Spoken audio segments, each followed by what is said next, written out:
Now that the June window has come and gone, it's time for us to update our World Cup roster as we look towards the 2022 Qatar World Cup in November. Now, we have been tracking this roster ever since November of last year, so we're going to update it and show you guys how it's changed throughout the months, throughout World Cup qualifying and everything else that has led us up to this point. Instead of being a 23-man roster as is tradition, this will be a 26-man roster, so I've added the additional 3 players to make it a 26-man roster to reflect that. Now, although there's been a lot of consistency all the way through for the last few months now, I think the back of the roster has been shaken up from time to time, and I think this June window taught us a lot of things. Not all of them positive. I think we found that our top guys, the guys that we know are stars on this team, are playing really well, and they're playing really well together. But that back half of the roster, those final positions, I don't know that we saw a lot to love, and I think we'll see that as we go through this list. Now, let's stop wasting time and jump right into it. That's what we're going to do on this episode of the Yank Report. What's up? My name's Sam. This is the Yank Report, the show we talk about the U.S. men's national team.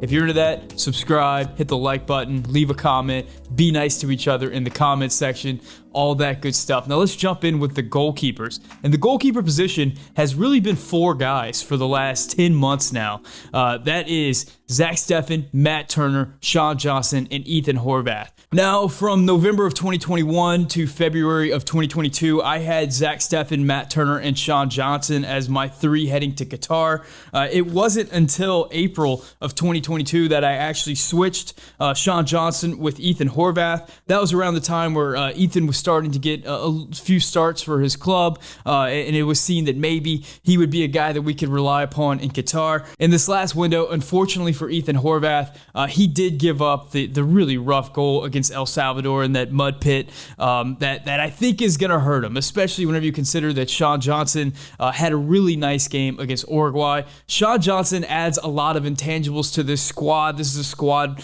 without a lot of veteran leadership. Sean Johnson can provide that. He seems to be a really great locker room guy. He seems to be a guy that is content with being that 3rd man on the goalkeeper roster. Now, the big question mark is definitely going to be who's going to be the starter. I think it's Matt Turner's job to lose at this point, but we do know that Greg Berhalter seems to have a soft spot for Zach Steffen. Now, the coming months are going to be really interesting with Matt Turner heading to Arsenal and Zach Steffen seemingly remaining at Manchester City. None of these guys outside of Sean Johnson is really going to be getting a lot of first-team minutes with their club. So I think that this September window is going to be really important in seeing who's ultimately going to be the guy as we move towards November and the World Cup. Before we get to the next position group, let's take a moment to hear a word from today's sponsor. Our partners at BetOnline continue to be your #1 source for all your betting needs and sports info. Find all the latest sports developments, including the latest odds on the NBA playoffs, fights, and even next season's futures. And don't forget that the MLB is back as well. Who are you picking to win the World Series? BetOnline is your continued source for all your sports wagering needs, including live betting and your favorite Vegas casino and poker games. It's super easy to get started, so head to the website today or use your mobile device to join or use our promo code BELIEVE, that's BLEAV, to receive your 50% welcome bonus on your first deposit. Bet online, where the game starts. Now let's move to a position group that has seen a number of shakeups in the U.S. men's national team road to Qatar, the center backs. Now, way back in February, we had some switch-ups with John Brooks, Matt Miazga, Aaron Long, and Mark McKenzie. We had John Brooks as the top guy, followed by Chris Richards, Miles Robinson, and Walker Zimmerman. In April, that morphed into Walker Zimmerman, Miles Robinson, Chris Richards, and Aaron Long. And finally, in June, we settled upon Walker Zimmerman, Chris Richards, Aaron Long, Cameron Carter-Vickers, and Eric Palmer-Brown. Now, I think it's pretty clear at this point that Walker Zimmerman is the guy, and also that John Brooks is not going to be a part of this squad. I don't think we really need to get into that. I think if you've been following this team, you're pretty aware of that situation and what's going on there. The big question in everyone's mind is who is going to be that second center back pairing next to Walker Zimmerman in the World Cup. The big hope was that in the June window, one of Aaron Long, CCV, or EPB were going to step up and really show themselves to be a solid option next to Walker Zimmerman. I can't say that any of them did. I think that coming into the camp, Aaron Long was the guy who was getting the majority of the reps, followed by Cameron Carter-Vickers and followed by EPB. And I think that leaving the camp, those guys stayed in the same order. I think in Greg Berhalter's mind, it's still going to be Aaron Long, followed by CCV, followed by EPB. Now, the big hope is that Chris Richards can start the season healthy, that he can get playing time, and he'll be that guy next to Walker Zimmerman. There's rumors of Chris Richards potentially staying at Bayern. There's rumors connecting him to Crystal Palace in the EPL. There's rumors connecting him all over the place. There's rumors popping up every day about where the potential whereabouts for Chris Richards will be as we head into the next season. But with those rumors come uncertainty, and that is a scary thing, that the U.S.'s best hope for the second center back is a guy that we don't really know where he's going to be or what his situation is going to be, how much playing time he's actually going to get as the new season starts. So that's definitely something to look to, because I was not impressed by any of the three other guys that were in the June window. Now, with fullbacks, I'm going to just lump them all together right here. I think the U.S. is going to take four. I think it's going to be Anthony Robinson, Serginho Dest, Reggie Cannon, and DeAndre Yedlin. And I think similar to the center back situation, I was hoping that during the June window, one of Joe Scally or George Bello was going to step up and show themselves to be a reliable backup left back option as we head to Qatar. I don't think either of those guys were impressive at all. In fact, I think both those guys were among the least impressive players that we got to see throughout the June window, which is really disappointing. Now, throughout World Cup qualifying, or at least the back half of World Cup qualifying, over in that left back position, Anthony Robinson played every single minute, and Greg Berhalter was only calling up one left back for a lot of those windows. He was saying that these right backs could potentially play left back. Now, moving on to the right back position, there is more uncertainty there, because while Serginho Dest is expected to be the top guy, he's one of the most talented players in the group, behind them, there's even more question marks. I mean, when it comes to DeAndre Yedlin, though he's put in some serviceable performances throughout World Cup qualifying and beyond, I think serviceable is about the ceiling that we're going to get from DeAndre Yedlin at this point. Doesn't offer a lot in possession, doesn't offer a lot in the build-up, and his service into the box has never been really a strong suit from him. His biggest attribute is speed, and that's slowing down a little bit. However, he seems to be a wonderful presence in the locker room. He'll be the only player on this roster with World Cup experience, and I think he brings a lot of intangibles to this team. I think that's understood, so I think his spot, his seat to Qatar is not in question. Now, Reggie Cannon, I was hoping for a lot from Reggie Cannon in this window. I think his flexibility and what he offers positionally is going to be very important for the U.S. moving to Qatar, but I think he needs to be playing that right center back position. Whenever we saw him covering as more of a right back, he did get burned a few times there. And I think ultimately that's what we're going to get from Reggie Cannon. I think he's a player that's going to have good games and bad games, and you just kind of got to hope that whenever he's on the field, it's going to be a good game. Now, I'm foreshadowing a little bit, but I do wonder about Shaq Moore. Shaq Moore, of course, came into World Cup qualifying in that last window and started that Panama game and put together a pretty serviceable performance himself. And he's also one of those versatile players that potentially could cover at left back and right back as well. He was not a part of the June window. Maybe it's because Greg Berhalter preferred the other guys, but also it could be that Tenerife, his club team, was looking at that promotional playoff, and that was a very important thing for his club side. So maybe if he was available, he would have been called in, and maybe with the performance of some of the right backs and left backs in this camp, he'll be an option at that fullback position. But right now, I'm just naming those four guys. I think it's going to be one left back and Anthony Robinson, and it's going to be the three right backs that we've been seeing throughout the last few call-ups for this roster. At defensive midfielder, we got a little bit of a shakeup. Now, it's basically been Kellen Acosta and Tyler Adams covering this position throughout our World Cup roster predictions. Jackson Ewell did make the roster at one point, but he's kind of been replaced pretty quickly. And the expectation coming into this window that it was going to be those two guys, Tyler Adams and Kellen Acosta. Well, it looks like Luca De La Torre has added his name to that list, and that's the result of a couple of different things. I think the first thing is that with Brendan Aronson coming into the midfield, that kind of pushed him down the line, and he's just too good of a player to leave off the field. So we saw Greg Berhalter experimenting with Luca De La Torre in that sixth spot, and I think he showed himself himself to be a very useful player in that spot, especially in the back half of games whenever things are a little bit more open and there's not as much defensive responsibility, and he can get upfield and get involved in the attack. I think another thing tactically that we saw in this June window is that instead of running that three-man midfield with one midfielder back to six and then two advanced midfielders, oftentimes we would see a two-man double pivot system where one of those midfielders could be able to get forward and get into the attack, and it was a little bit more balanced as opposed to just Tyler Adams being the lone man back there. And what that's allowed Greg Berhalter to do is bring somebody like Luca de la Torre into this group and potentially fill that void of what's going to happen if Tyler Adams is not available.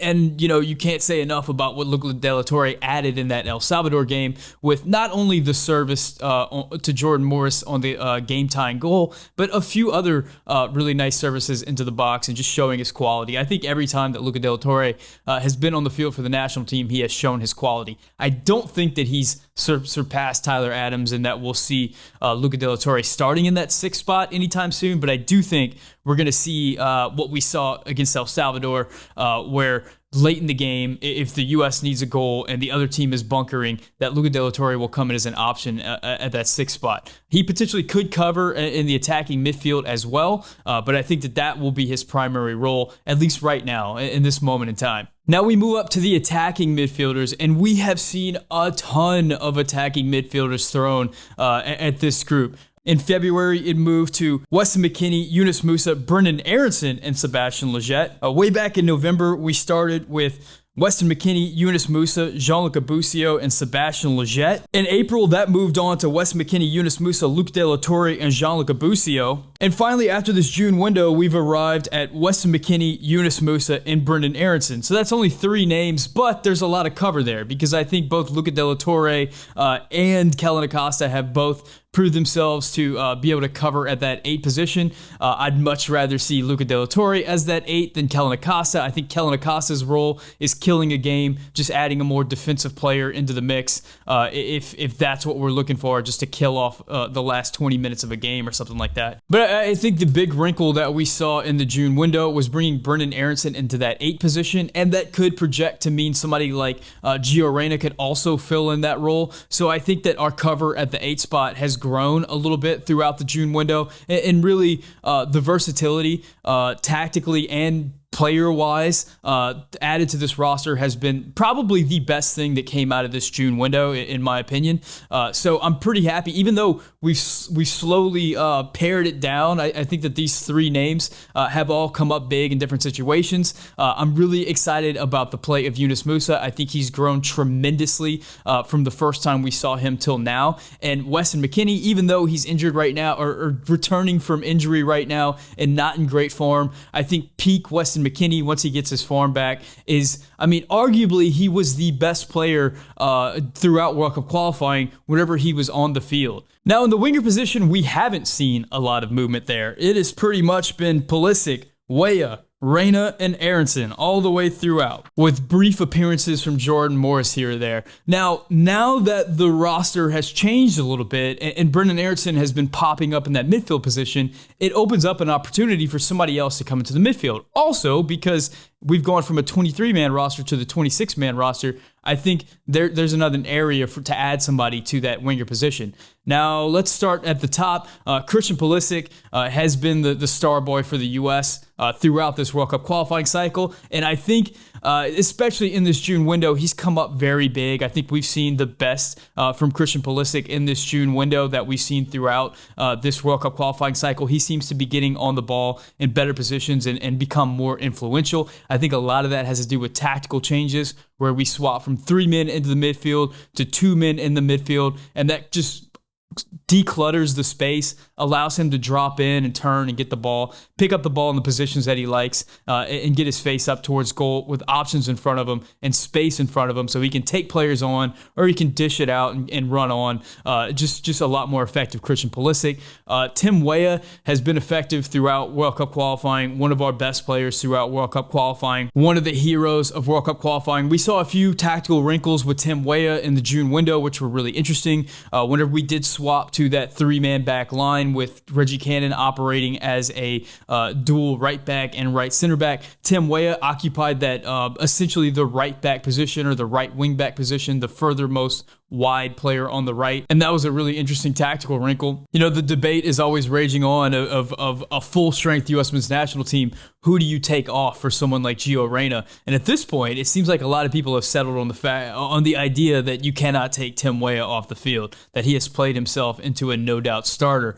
So that maybe opens up different positions for Gio Reyna or makes Gio Reyna a sub. Now, I'm getting ahead of myself. I have Gio Reyna on the list. He's a player that we've seen so very little of throughout this World Cup qualifying cycle, but whenever he's been on the field, he's been an absolute menace. I mean, he's just one of the most talented attacking players that we have, maybe the most talented attacking player that we have. Unfortunately for Gio Reyna, we haven't seen much of him, and that means he hasn't had this opportunity to gel with the squad. I think it can't be argued at this point that the squad now versus the squad, like let's say the first time we saw the MMA midfield in that Jamaica World Cup qualifier way back in Austin, way those months ago, compared to now has been just so much better. And I think so much of that is just minutes on the field, playing together, learning the system, tweaking things here and there, and getting better.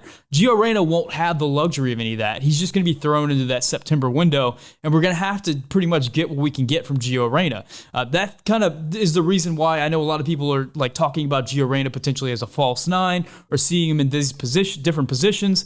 I question that a little bit because we just haven't had enough time, and we won't have enough time to kind of really experiment at this point, just because he's been out with injury for so long away from this squad.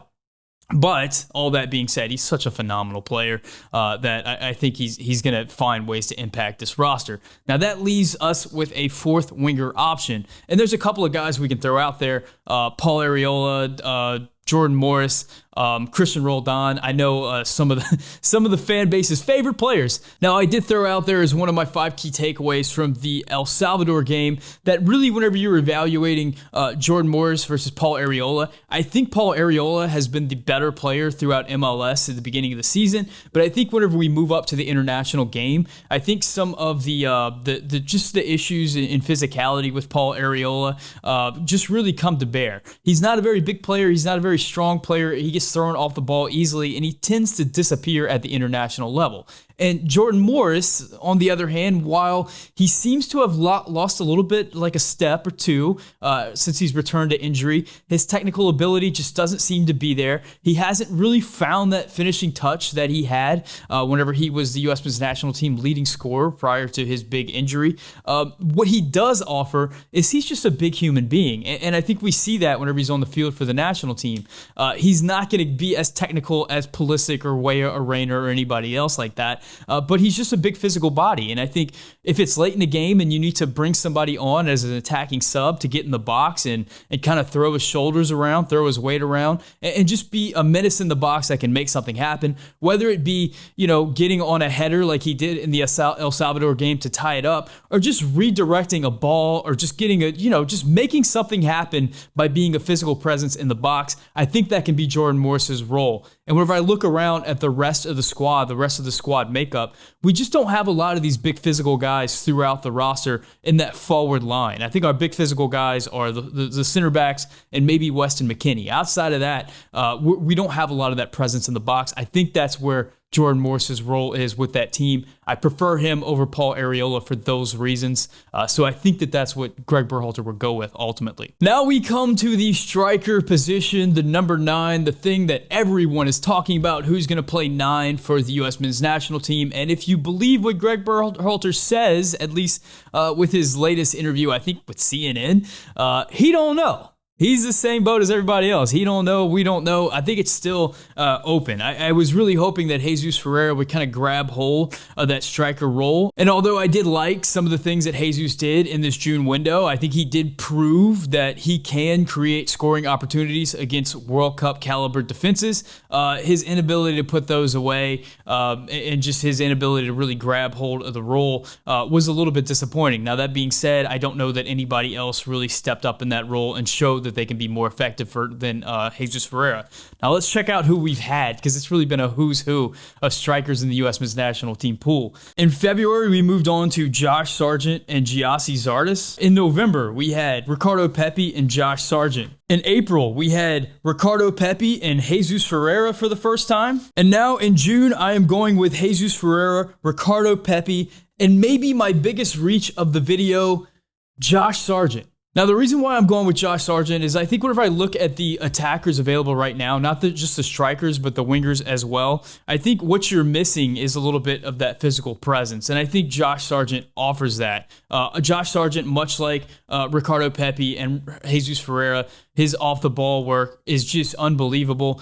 He's a really great defensive striker, and he can also be played in that winger position. And just like I mentioned previously with Jordan Morris, as a guy that you can throw on late in the game, whether at winger or at striker or whatever, and just be kind of a presence in the box, I think that could potentially be something good. I'm also hoping that when Josh Sargent moves down to the championship, that he'll be able to get in some more dangerous positions on a more regular basis and hopefully score some goals.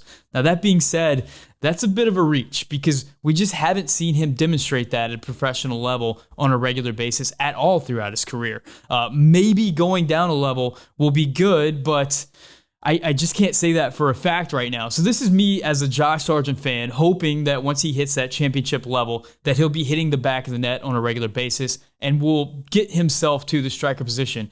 I think Josh Sargent was one of the big winners of this June window because people started talking about Josh Sargent left and right after, let's say, Haji Wright was, he was okay, I guess. I didn't feel like he's someone that we absolutely need to see more of. I know that there's a lot of debate on that topic, but I'm hoping that Josh Sargent can be that guy. Also hoping that Ricardo Pepi can return to form, that this offseason will treat him well and will get him back to being that menace in the box like we saw whenever he was with FC Dallas, and maybe even a little bit whenever he started with Augsburg, and that Jesus Ferreira continues his form that we're seeing one of the top goal scorers in MLS. Now, I will say that the three of these guys is not the most optimistic position on the list, and I think whoever we have at striker, we're not going to have a top striker at the World Cup. I mean, it's just too late at this point. I think that's just going to be a positional weakness no matter how you slice it. Now, with all that said, if you are keeping track at home, I just named 25 players. And of course, this is a 26-man roster. So there is one more guy that we add to the roster. And you can go a couple of different ways with this.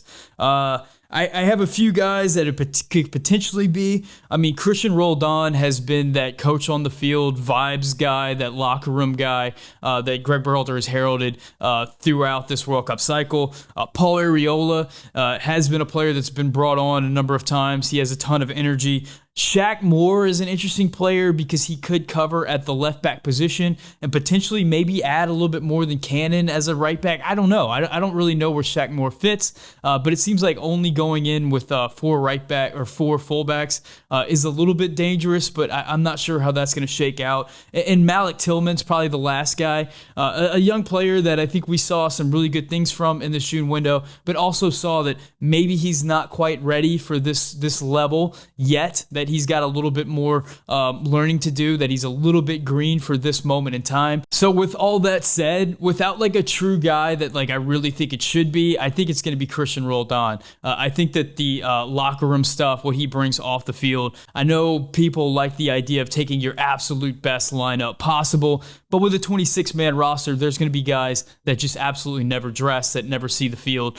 And I think Christian Roldan understands his role in this group and is perfectly content with going to Qatar with the idea that he's never going to dress, that he's never going to get an opportunity to show what he can do on the field, but still find ways to contribute to the group as a player in the locker room. So that's my best guess as who Greg's going to take with that last seat to Qatar. Now, all that being said, I think we can look at this roster and say, we got a lot of concerns at center back, we got some concerns at goalkeeper, and we absolutely have some concerns at striker.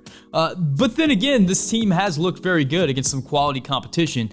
So the odds makers having us be the second team out of the group and getting to that round of 16, it seems like it's well within reach of this group. But I'm curious what you guys think. Are there players on this list that you disagree with? Do you think there's guys who should be on this list that weren't discussed in this video? The big question is, like, who are those last 3 guys or those last 2 guys? Who are going to be the last few guys to get that plane ticket to Qatar? I'm curious who you think they are, and more importantly, why? Why are you going with these guys? Let me know in the comments section. Si puede hablar español, dígame un comentario en español. If you want the Yank Report in podcast form, you can download the Yank Report podcast anywhere podcasts are podcasted. Thanks to the Believe Podcast Network. Thank you for subscribing and liking. And if you really want to support the channel, you can become a member. Members get access to cool badges. They get behind the scenes content. Sometimes I reach out to them to get some, just get some advice and some feedback over in the member section. Shout out to my tier 2 members, Manuel Olivares, Mike Irish, Chris Matassa, Matt Doyle, and Matthew Hanna. Guys, thank you so much for watching. My name is Sam, and this is the Yank Report brought to you by Bet Online.